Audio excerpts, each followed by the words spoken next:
For me, the Web3 is the next evolution of the internet, right? Every time there's a new technological evolution, it has a societal impact, the way that people actually use it and they move ahead with it. I think what's happening right now is that we're starting to scratch the surface with regards to the technology, right? So it's a new tool in the toolbox, a new tool in the toolkit. But we still haven't had that kind of wow moment, the iPhone moment of the technology when anyone from a mainstream audience picks it up and they get it, it's that aha moment. Just speaking about risk in general, I'm quite interested in the topic of identity. Mm-hmm.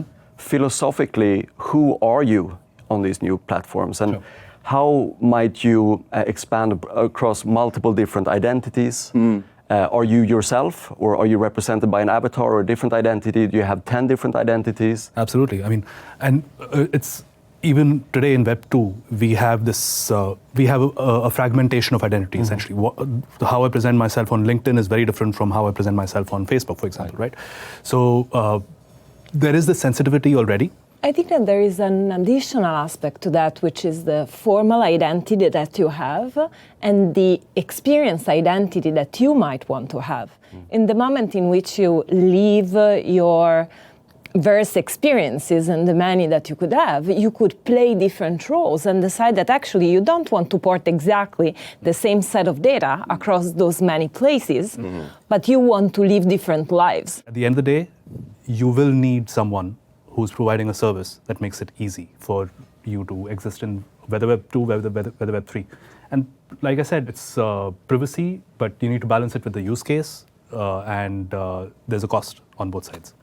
Yeah, and I mean, I take a slightly different spin on this when we speak about control and who's going to win in this new environment, right? I'm hoping that the winner is going to be the creator in all of this. I'm hoping right now that we're seeing a new movement in creative thinking, creation in general, where a new class of creatives can essentially take control over their own work. The interesting question there becomes how much knowledge you as an individual need to have in order to be able to make conscious decision. Because it feels like when you have contracts with bank that yes, in theory you have lots of options, but you don't have the education, the literacy to be able to properly understand. Yeah, I agree. I mean, you can have all the granularity in the amount of control you have, but if you don't know what that option is going to impact, how it's going to impact your anonymity, your privacy, it's really difficult to choose. Yeah, but why should you infantilize the population? The whole point of an education is to have the ability to self-learn. If you have this new thing that's out there, yeah, you need to put the effort in to learn about it.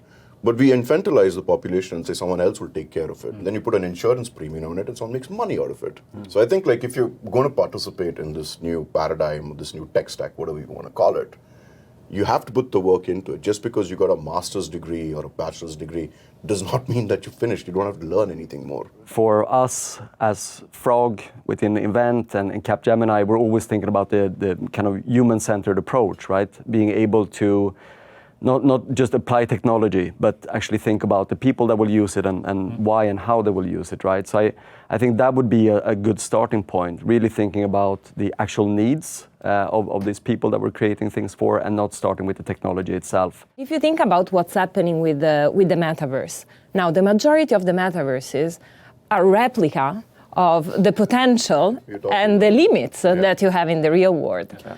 And the true aspiration and potential of those new places will be in the moment in which you overcome those barriers and you design for a completely new humanity that is the one that is opened up by this new... So first of all, you get a high five. Because that's exactly what we were talking about. We were actually watching the screen over there, which has got like a replica of this building. And we were like, why is it the same building? Why is it the same building? Why would you want to go into a conference corridor and watch a deck? I went into the VR chat where some guy was wearing like a fashion NFT. And it's the same stuff that he was wearing outside. It's like there's no limit there. You could actually have a flying dragon attached to your head. Right. Like, why don't we push that? And I think that's slow. It actually shows how deep set we are in our own ways. 100%. We are designers, we're going to wear black in the metaverse too.